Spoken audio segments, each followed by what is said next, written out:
Hopefully, as Law of Self-Defense members, you all know this, the 5 elements of self-defense. If you don't, shame on you. Please download this absolutely free Law of Self-Defense cheat sheet on the 5 elements of self-defense, explains the 5 elements, provides a brief description of each. You might even consider, I hope you already have the book, but if you don't, you might consider getting a free copy of our best-selling book, The Law of Self-Defense Principles, at lawofselfdefense.com/principles. If not for you, then for a friend. But we do want to talk about the 5 elements of self-defense, particularly the element of, and of course, now I lost where I had it. Let me close out a bunch of these. Oh, I didn't want to close that one out.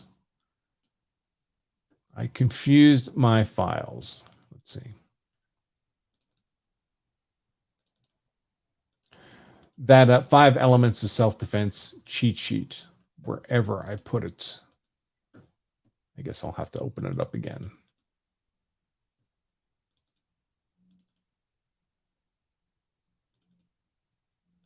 Right there. Because we're going to talk about the element of imminence. So imminence is one of the required elements of self-defense. Essentially, it means that you can't have used force, defensive force, too early or too late. You must have been using your defensive force when the threat you're defending against is either actually happening or immediately about to occur. So, for your use of defensive force to be lawful, the threat against you must be imminent, either actually in progress or immediately about to occur. Now, obviously, there's a time period before that happens, and there's a time period after that's over. So a useful way to think about the element of imminence is as a window that opens and closes. Before the window opens, you don't have the element of imminence. You don't have lawful self-defense if you use force.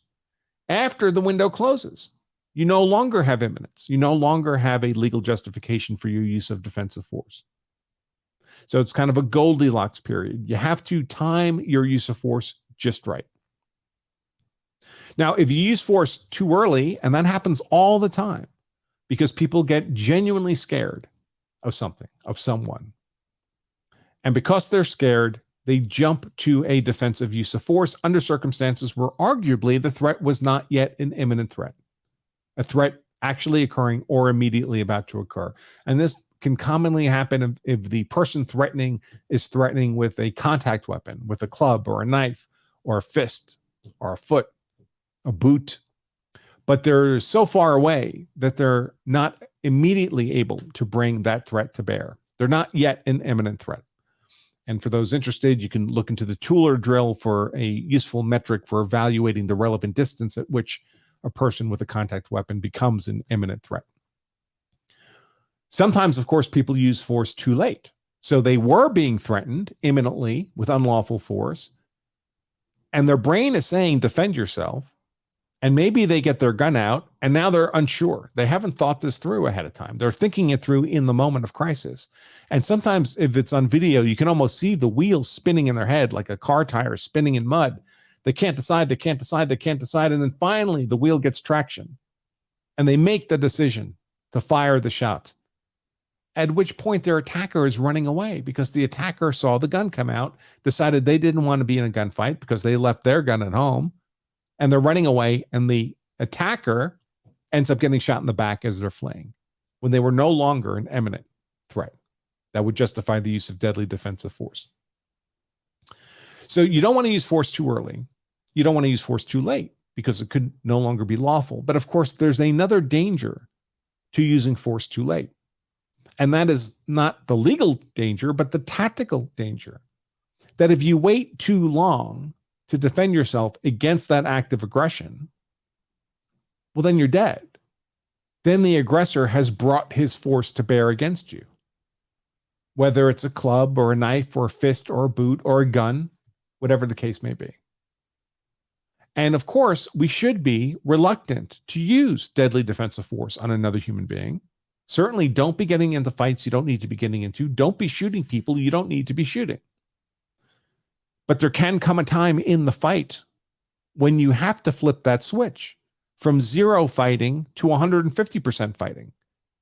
And you need to think about where that inflection point is before the fight. You need to brainstorm this ahead of time, folks. You need to prepare yourself by doing things like reading about other use of force events, learn from other people's use of force events, by being a law self-defense member, watching our videos, thinking, if I were in that situation, at what point would I make the decision to begin using defensive force? So that you've primed your mind for that tactical decision ahead of time. Now, of course, you always have to be guided by the real world events before you, by the actual evidence that you're observing. That you saw some other event doesn't justify by itself your use of defensive force in your event, but it can inform your decision-making in your event. And it should. You don't want to be using critical bandwidth exploring the boundaries of your willingness to use force in self-defense.